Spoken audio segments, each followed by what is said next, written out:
with Netflix almost taking over Warner Brothers, and by extension, all of DCU.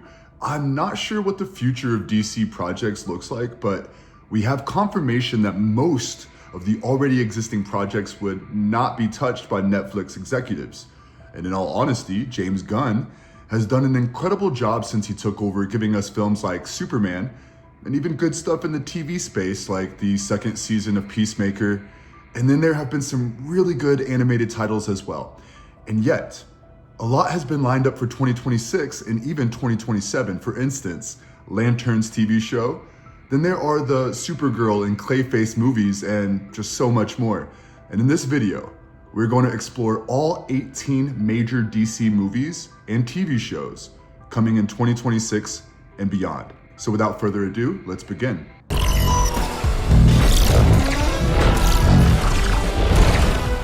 Lantern's TV series, summer 2026.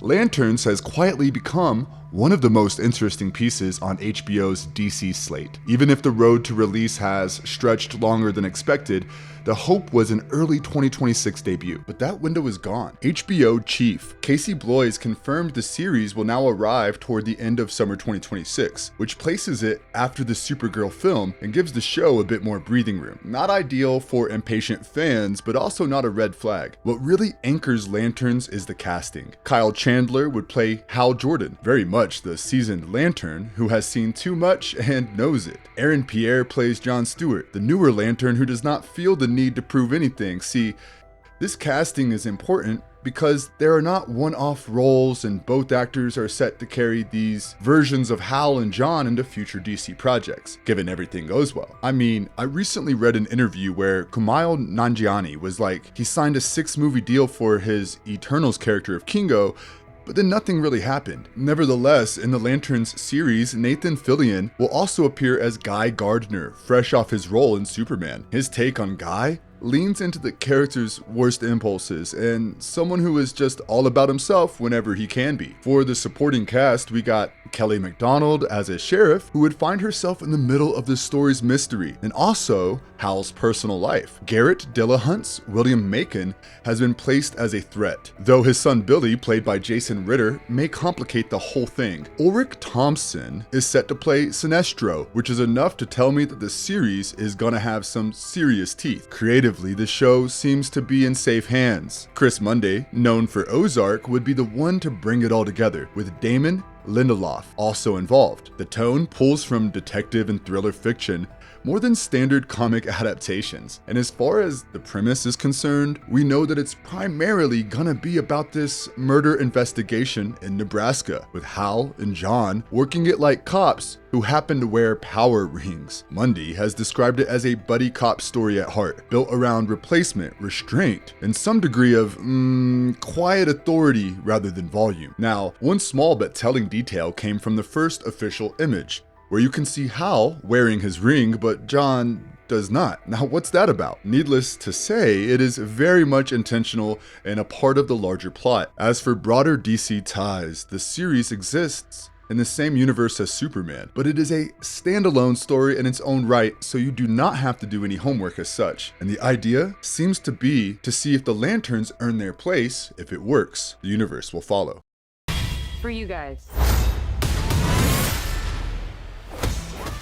Supergirl, June 26th, 2026. After the last of Krypton's solo movies, Supergirl is next up, and her brief entrance in Superman already did a good job impressing us. We know for a fact that this version, played by Millie Alcock, is not gonna be like the previous iterations of Supergirl. She's gonna be a far cry, someone who drinks in the light of the yellow sun, parties like a rock star, and does not shy away from calling his superpowered cousin a bitch. The film is gonna adapt Supergirl, Woman of Tomorrow by Tom King and Bilquis Evely, and it explains why Kara Zor-El is how she is. This is Kara at a low point. She drifts through space, unsure of her place, aware that Kal-El no longer needs her protection, and that her own life feels stalled. That despair changes when Ruthie Martier Null asks for help. Ruthie wants revenge for her murdered father and destroyed home, and she plans to take it, whether Kara joins her or not. What follows is not a heroic victory lap, but a long, bruised journey that pairs a Kryptonian, a child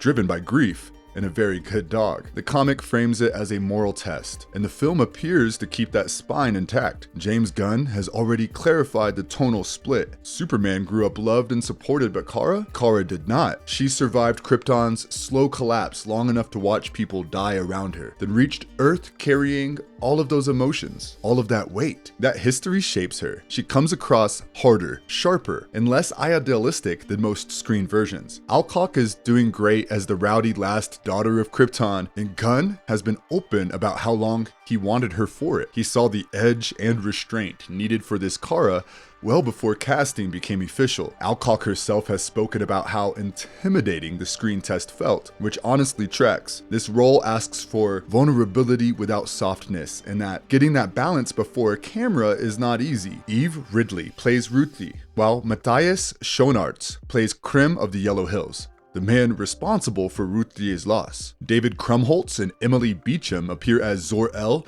and Alora Enzi, aka Kara's father and mother. Then there's Jason Momoa as Lobo. A cameo, yeah, but also a loud one. Momoa has wanted this role forever, and Lobo fits his screen energy almost perfectly. I mean, it just makes more sense to give him the role of Lobo than Aquaman, and I wonder why no one thought about it before. Add Krypto to the mix and suddenly the film has room for humor without undercutting its heavier themes. In fact, in the comics, Krim shoots Krypto with some poison-tipped arrows, and Kara wants to get some more of the poison to make an antidote. After all that poor dog went through in Superman, I just hope he does not have to endure a lot in the new movie. Supergirl opens on June 26th, 2026.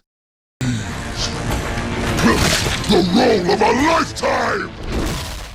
Clayface, September 11th, 2026. DC Studios' Clayface is quietly gonna be one of the riskier bets in the new DC universe. And honestly, that's what makes it interesting. It's slated as the third DCU feature and leans into R-rated body horror, with the focus squarely on the origin of one of Batman's most tragic villains. The project began as a passion pitch from Mike Flanagan, who first expressed interest in Clayface back in 2021. Flanagan developed the script as part of the Batman epic crime saga, and by December 2024, DC Studios officially greenlit it for the DCU, with Matt Reeves still attached as a producer. Flanagan was meant to direct, but commitments to Carrie and The Exorcist pulled him away. In February 2025, James Watkins was hired to direct, and production is scheduled to run from early September through October in the UK. Casting took its time too. Several strong contenders tested for the role of Matt Hagen, but Tom Rhys-Harries ultimately got the part, with his casting confirmed in June 2025. Flanagan has been open about the script's inspiration, and it draws heavily from the Batman the Animated Series two-parter Feet of Clay. In this version, Hagen is a handsome, rising actor from Gotham who relocates to Hollywood to escape a troubled past. An attack leaves him badly disfigured, and with that, his career collapses. Acting was his outlet, and without it, he pretty much unravels. His eventual transformation into a shape-shifting monster becomes more about loss, identity, and desperation. Now, Hagen's 1961 debut as a man changed by strange substances, and Carlo's Golden Age roots as a disgraced actor who lost everything, are both a part of the live-action Clayface's arc. The supporting cast is largely original. Hagen's love interest is Dr. Caitlin Bates, a biotech CEO who sees both a medical breakthrough and a business opportunity in Hagen's condition. Their relationship complicates her engagement to John, a detective whose instincts tell him something smells fishy. Interestingly, the film avoids recognizable DC heroes altogether, keeping the focus tight and personal. And Clayface is set for release on September 11th, 2026, as part of Chapter 1, Gods and Monsters. If it works, it won't be because of world building or cameos. It'll be because it treats a monster like a man first, and that is something DC has not done in years.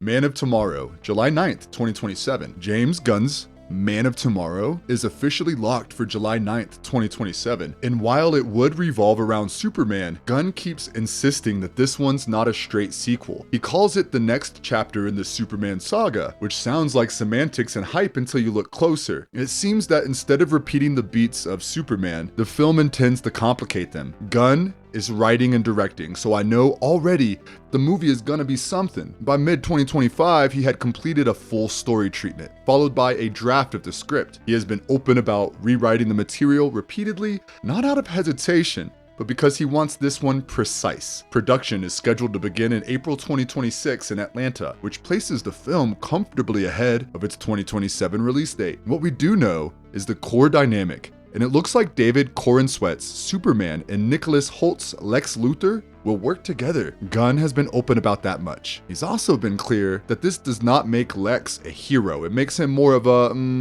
problem with leverage. In fact, Gunn has described the film as much a Lex movie as it is a Superman movie. Could this mean that Man of Tomorrow in the title is actually Lex Luthor and not Superman? Superman represents moral clarity. Think about it. Lex Luthor has always believed humanity belongs to him and that he's its ultimate savior, and not some alien in a cape. If Superman is the Man of Tomorrow in action, Lex is the Man of Tomorrow in theory. The film seems built around that clash, not as spectacle, but as ideology. Lex represents control, intellect, and fear of irrelevance. Putting them on the same side only broadens the divide between them. Additionally, the villain forcing the alliance between Lex and Clark is Brainiac, with Lars Ettinger cast in the role. Brainiac is not a villain you punch your way through. He's totally gonna be a test of ideology, of planning, and of what saving the world even means.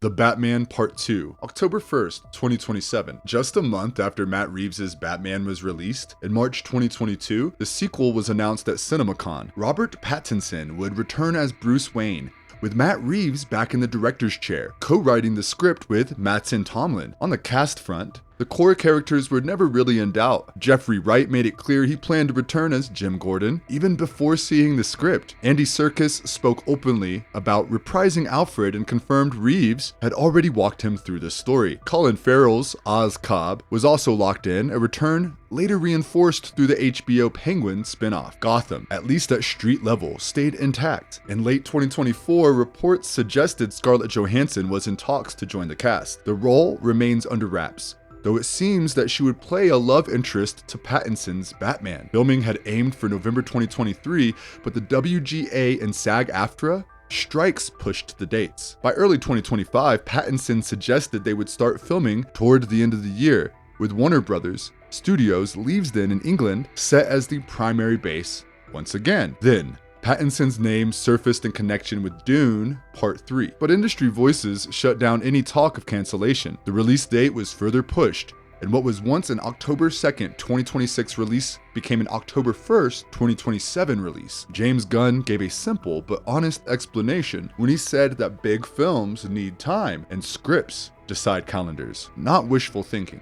Creature Commandos Season 2 in development. So we know that Creature Commandos launched the whole DCU Chapter 1 Gods and Monsters saga in December, but more importantly, it also proved that an R-rated cartoon about misfit monsters could actually anchor a shared universe. That confidence in such an IP paid off quickly, and the show was renewed for Season 2 less than a month later. Once it became clear audiences were fully on board with Amanda Waller's latest questionable idea. Season 1 left things in an interesting place. The bride rises as leader of a newly reshuffled team, which already means that there's gonna be a tonal shift because Rick Flag Sr., the new lineup includes King Shark, Dr. Phosphorus, Weasel, and a couple of fresh monsters, which means Season 2 will feel fresh and not rehash things. The mission will almost certainly change, but the Black Ops structure stays intact. Waller still pulls the strings, even if the strings keep fraying. In fact, Rick Flag Sr. remains a big question mark. Frank Grillo's version of the character now stretches across animation and live action, with appearances in Superman and Peacemaker Season 2. He still doesn't know Waller ordered Peacemaker to kill his son, and that unresolved truth is too large to be ignored. Whether the confrontation will spill into Creature Commandos Season 2 or wait for another project is unclear, but it's hanging there, and it is definitely radioactive. On the production side, Season 2 may arrive sooner than most animated shows. Writing is already underway, and Dean Lorey has said DC put the show on a fast track.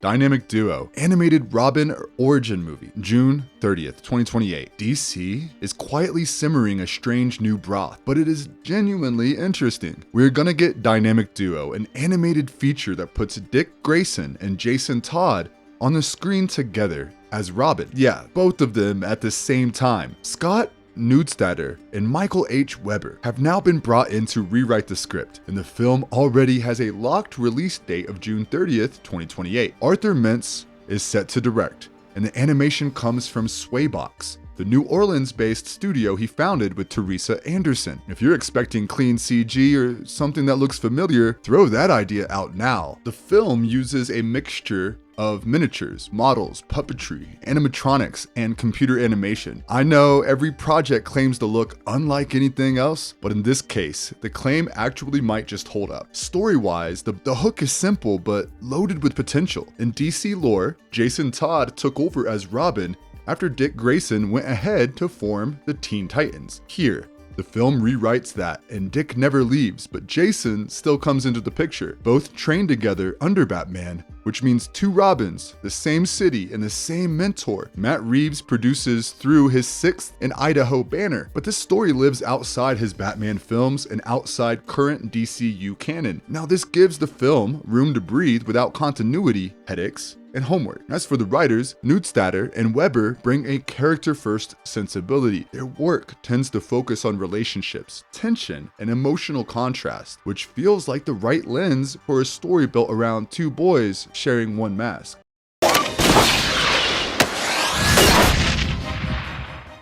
Batman, the Brave and the Bold, 2028. This film might just reset Batman inside the fresh continuity of Chapter 1, Gods and Monsters. In this time, Bruce Wayne won't be brooding alone. This Batman already has miles on him. I mean, he's seasoned, active, and firmly in his prime. More importantly, he has a son. The Brave and the Bold introduces Damian Wayne, Bruce's actual child with Talia al Ghul, a 10-year-old trained by assassins and raised with a very loose relationship to Mercy. Gunn has been upfront that the film draws heavily from Grant Morrison's Batman and Son, one of the most influential runs in the character's history. The dynamic goes beyond just Batman and Robin to walk a father and son relationship, and neither quite knows how to deal with the other. Andy Muschietti, who directed The Flash, is attached to direct this one, even though he's admitted the film will take time. With Matt Reeves' The Batman Part 2 now set for 2027, DC has no intention of releasing two Batman films on top of each other. That means The Brave and the Bold arrives when the script is ready, but it could very well hit the scenes in 2028 because, according to the Wrap, DC wants to start the production in 2027 itself. At least that was the case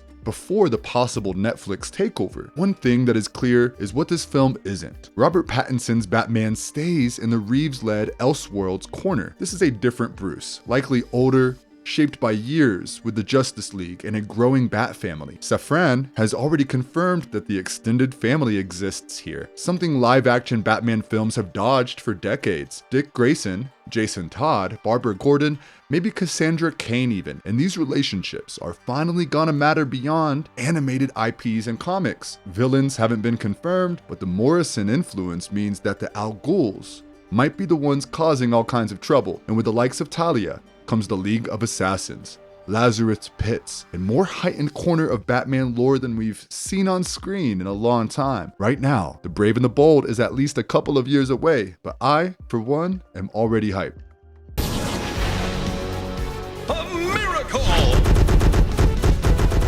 Mr. Miracle animated series in production. After Creature Commandos proved animation can work, DC Studios has officially moved ahead with Mr. Miracle, an animated series built around Scott Free, the greatest escape artist in the universe, and one of the most psychologically bruised heroes DC ever produced. James Gunn and Peter Safran clearly trust animation as a playground for risk, and this pick says a lot about where their heads are at. The series is confirmed and already in development at Warner Bros. Discovery. There's no release date or cast yet, but the creative backbone is pretty strong. Tom King, the writer behind the Eisner Award-winning Mr. Miracle comic with Mitch Gerads, is adapting his work while serving as the writer, executive producer, and showrunner. So this version of Mr. Miracle will be one that leans into discomfort, doubt, and the slow panic panic of a man who escapes everything except himself. The story pulls directly from King's comic. Scott Free lives what appears to be a perfect Earth life. He has fame, a public persona, and a marriage with Big Barda, but cracks begin to appear on the rosy surface. A war between Apocalypse and New Genesis rises deep in space. Darkseid closes in on the anti-life equation, and Scott's thoughts spiral, and reality starts to feel unreal. The biggest trap isn't a cell or a death pit. It's the question of whether any of this life is real at all. Scott Free's history explains why that question never leaves him alone. You see, born a new god, he was traded to Darkseid as part of a political pact, and raised in Granny Goodness's orphanage, which is a fate I won't choose, even if death was the only other option. He survived by learning how to slip out of traps designed to kill him, and when he came to Earth, he became a world-famous escape artist and later a Justice League member. Jack Kirby created him in 1971, and every major take since has treated escape as both a talent and a coping mechanism. What excites me most is the tone this promises. This one is gonna be a character study dressed as animation. If this lands right in Gunn's larger DCU, it would bring Darkseid back into focus, which raises stakes across the board.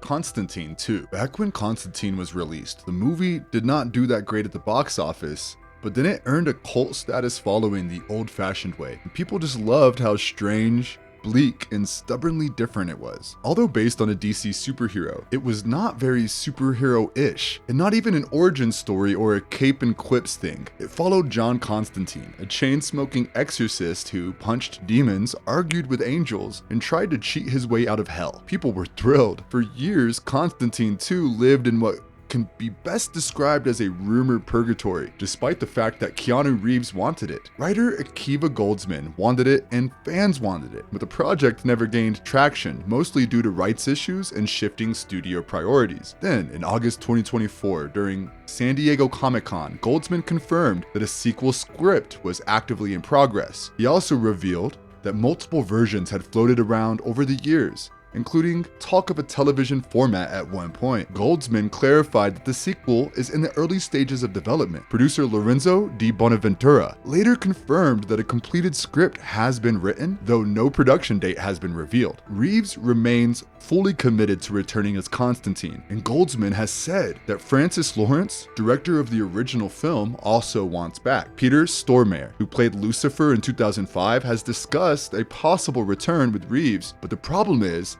that there has been a lot of back and forth with the script. You see, apparently, the studio wants it to be a full-fledged superhero movie, albeit with ghosts and demons and devils, but Keanu wants it to remain grounded in the occult and the supernatural without making it a spectacle. As for DC continuity, Constantine 2 would almost certainly be an Elseworlds project and shall remain separate from James Gunn and Peter Safran's DCU. It also likely ends Matt Ryan's live-action Constantine era, since studios tend to avoid parallel versions of the same character. Story-wise, the 2005 ending left plenty to explore. Lucifer cured John's cancer out of spite, extending his life so he could fail later and fail better. Chas returned as an angel in the post-credits scene. A sequel does not need to chase those threads directly, but ignoring them would feel strange. Either way, I am just glad that there's news of a new Constantine movie.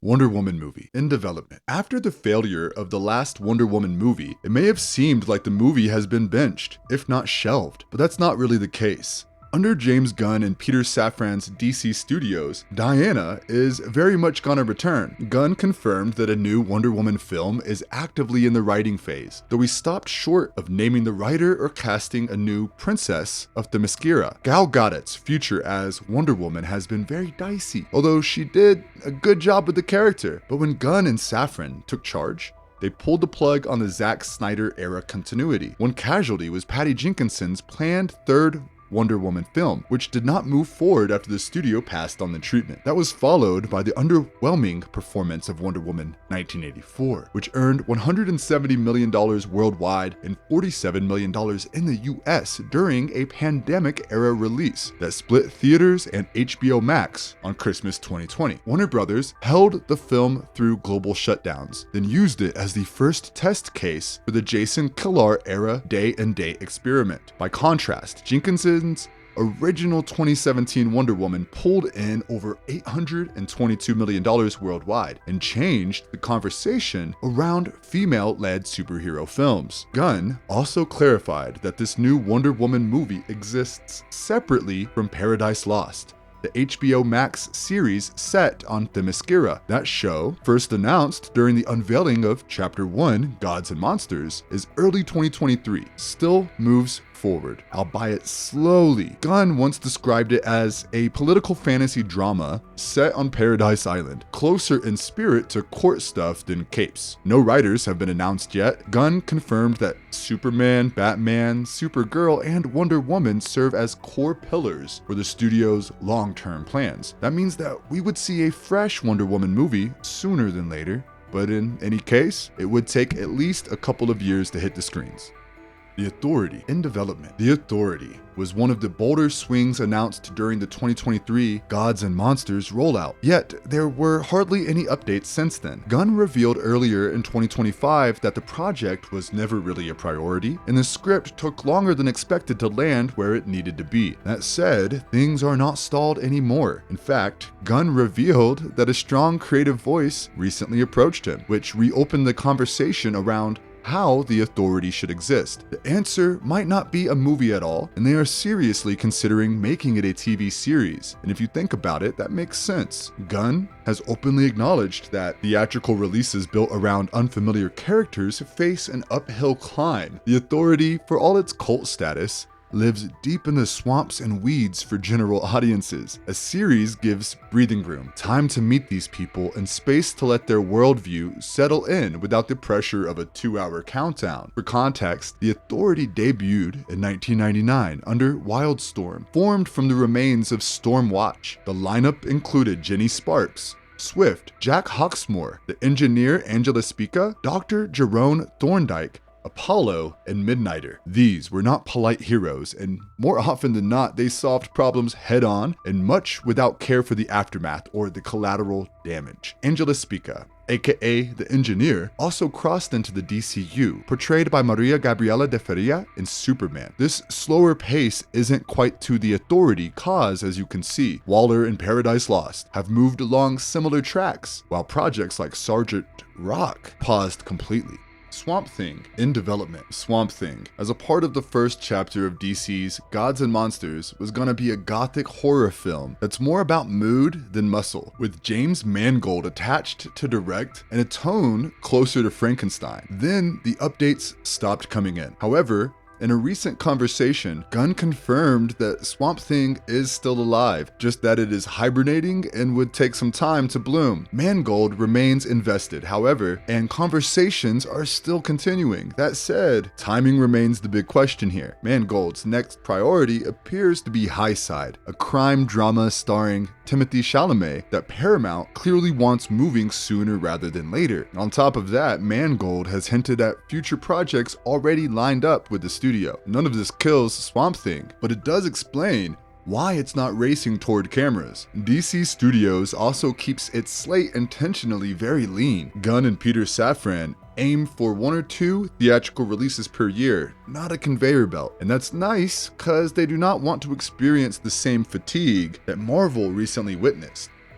Teen Titans movie in development. The Teen Titans movie and updates around it have been hovering around the Hollywood circles for quite a while now, but nothing seems to get confirmed, ever. With Chapter 1, Gods and Monsters now underway, after Superman, plenty of DC projects find themselves at various stages of birth, rewrite, and quiet contemplation, if I can call it that. And yeah, Teen Titans is one of these projects, and the key phrase really is on one of these projects. Rumors recently took off, claiming the movie would be similar to the 2003 animated roster, with Damian Wayne in Robin's place. Gunn clarified that one should not pay attention to all this. According to him, anything floating around about the film's story or lineup is guesswork at best. He flat out said that only 4 people know anything concrete about the concept. That list almost certainly includes Gunn, DC Studios co-chief Peter Safran, the screenwriter, and maybe one very quiet executive upstairs who would not be willing to spill secrets to a tabloid or a scooper. So the current update is that Ana Nogueira, is attached to the project, yes, but her main focus right now is Wonder Woman, and Teen Titans comes later. You know what? I actually respect how blunt Gunn stays about this stuff. He doesn't tease fake certainty or feed the rumor mill. He says what's real and lets fans deal with the waiting. In this case, waiting makes sense. Teen Titans has never had one correct lineup. Dick Grayson, Raven, Starfire, Beast Boy, Cyborg, Damian Wayne. I mean, DC has shuffled that deck for decades. Anyway, it is primarily a waiting game now. Paradise Lost in development. For a while, I had thought that Paradise Lost might get lost in the same developmental hell that swallowed Wonder Woman 3. Wonder Woman has carried DC on her shoulders since 1941, so the idea of her corner of the universe getting sidelined again did not sit right with me. When James Gunn first announced Paradise Lost in early 2023, it did sound like something fun, but that's about it. Now, during DC's February 2025 press event, Gunn and Peter Safran confirmed that Paradise Lost remains very much in development. Gunn said development is moving along well, and Safran added the pilot is actively being written. Now, a written plot means intent, momentum, and confidence. It means this show did not get silently shelved while no one watched. We still do not know where it is in the DCU timeline or whether Diana herself appears, but we do know that it explores Themyscira's past and leans into political power struggles among the Amazons. So yeah, once again, all we can do is wait.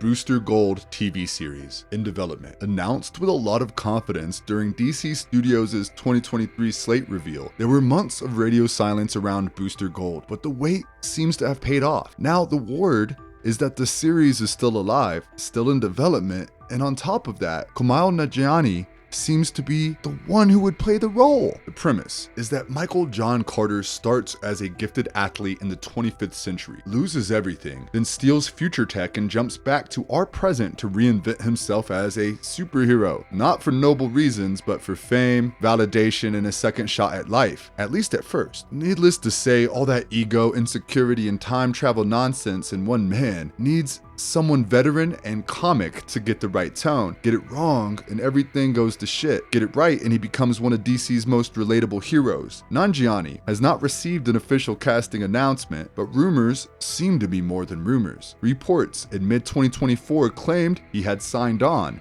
and later that year, Blue Beetle actor Zolo Mariduena spoke about Nanjiani as Booster while expressing excitement about a future team-up. Add to that a very public photo of Nanjiani with James Gunn in 2025, plus multiple scoopers repeating the same thing, and you start to see the pattern. Furthermore, in July 2025, David Jenkins, the creator of Our Flag Means Death, was tapped to write the pilot and potentially serve as showrunner. Jenkins even confirmed it himself, calling Booster a lovable goofball. V for Vendetta series in development. 2005 film returns to theaters in 2026 for its 20th anniversary, and HBO is developing a new series written by Pete Jackson. What makes V for Vendetta special has nothing to do with shared universes or future setups. It works because it stands alone. It tells one complete story aimed squarely at adults and trusts the audience to keep up. You can draw a straight line from V for Vendetta to projects like Watchmen, Constantine,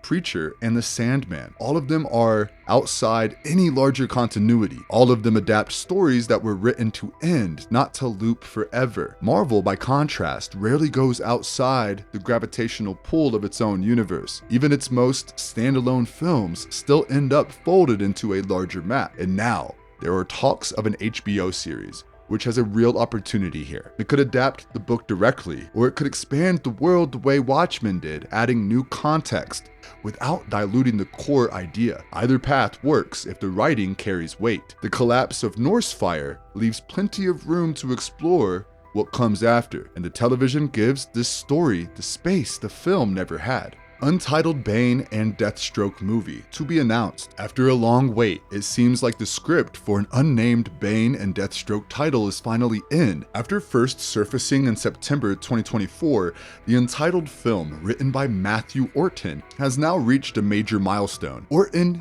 has submitted his screenplay to James Gunn and Peter Safran, which is the last gate any DCU project has to clear before it can move forward to getting filmed. Gunn has been consistent, no movie moves ahead without a script he fully believes in. So this is the moment where Deathstroke and Bane either become real or go back into development limbo. If Gunn and Safran like what they read, this could easily be one of the next DCU films to hit production. What makes this especially interesting is where the project will be placed in DC's current Batman adjacent lineup. Right now, there are 3 DCU films very close to the Gotham lore. Case in point, Clayface and The Brave and the Bold. So yeah, let's just wait a little longer and see where things go from here. That was all on this one, guys. I'm really unsure about how things will pan out now that Netflix is almost about to acquire Warner Brothers. But all we can do is hope that they let James Gunn do his thing. I really loved season 2 of Peacemaker and Superman and hope the streak continues. DC2 deserves to shine in the light of the yellow sun. Oh, and if you liked the video, please consider hitting those like and subscribe buttons. Those 2 small clicks from you will help us tremendously in bringing you more of these marvelous videos. Stay safe and have a good one.